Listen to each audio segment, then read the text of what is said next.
What the hell is happening with entertainment media in the West? Why do they always have some form of contemporary politics reference? The best reason that I can think of is because the media and big corporations who are making these Western media are tied with one side of the political spectrum, and now that they're suffering from loss, they don't really know how to regain their places and suffer from one hell of a meltdown.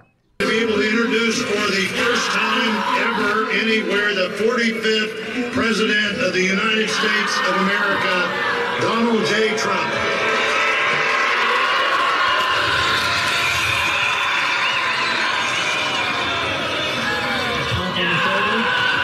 I think the rise of Trump has managed to break off the bubbles that these people are living in. It managed to put these people out of their usual comfort zones and went into full despair mode. It seems like if you guys are not left-wing, the media is gonna make sure that your career is decimated, which is why it's rare for me to find writers and producers or anybody significant in the industry who are right-leaning. Not saying that it's because I'm right-leaning, I don't know about my political stance, but there's a lot more left than right than I see in the industry. I think that's thanks to everybody being in full despair mode to the political climate. They're gonna do whatever it takes to take their seats back, and that requires people to shove in political agendas in pretty much everywhere so that they can win. I'm not sure if part of that process also involves erasing right-leaning people out of this planet. And yes, they need to win so that they can make more money or something, even though they can just do that by making good content regardless of fucking politics.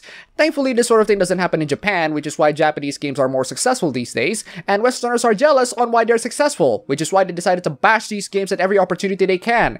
Then there's this other moment where you find out that your homeroom teacher moonlights as a hostess, and your main character functionally threatens to blackmail her for sex. I feel so bad for Kawakami.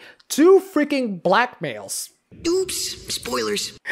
Yep, Akira was definitely trying to blackmail her for services. Forget the fact that he called the maid for the lols with Ryuji and Mishima and accidentally found her in result. No. Akira blackmailed her deliberately because he's a misogynist or something. Forget the fact that he also saved her later on from her problems and she made him to slack off at school. Forget the entire backstory of her being blackmailed, which forced her to work as a maid. Forget the fact that you have to pay 5,000 yen every single time you want to ask for a service. What was about characters being humanized again? Context? What the flying fuck is that?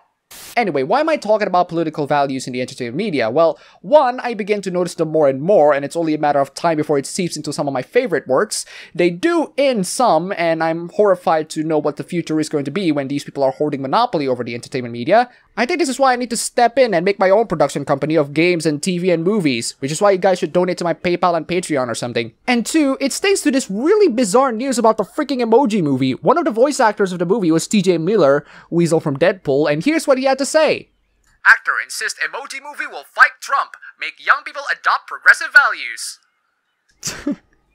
Trust me, it gets more and more disturbing as we get through this entire thing. They're gonna shove whatever agendas that they can into freaking children. It's bad enough that we have lunatic activists who teach kids in LGBT sexuality and drag queens. It's bad enough that we have lunatics who want kids to freaking transition when they're still incapable of making decisions. You know, the kinds of actions that would rival pedophiles and how freaking disturbing it was. No, we also need to have people admitting that they're gonna brainwash children with progressive values. Sitting down with HuffPost comedic actor TJ Miller trashed his former co-workers of HBO Silicon Valley, saying they did not do enough to stop Trump. Right before the election, I asked, how much money did you donate to Hollywood elites? How much did you donate to Hillary Clinton's campaign? He recounted. And everybody in the cast said nothing. They hadn't given $1. And that somehow caused Trump to win? Dude, Trump won the freaking battle. I think you should examine why you lose instead of continuously spewing garbage at people. This was an opportunity to do something optimistic, positivistic, and you know, we have very few weapons in the current administration, and one of them is to target a younger demographic and try to help them understand and adopt progressive values, Miller continued.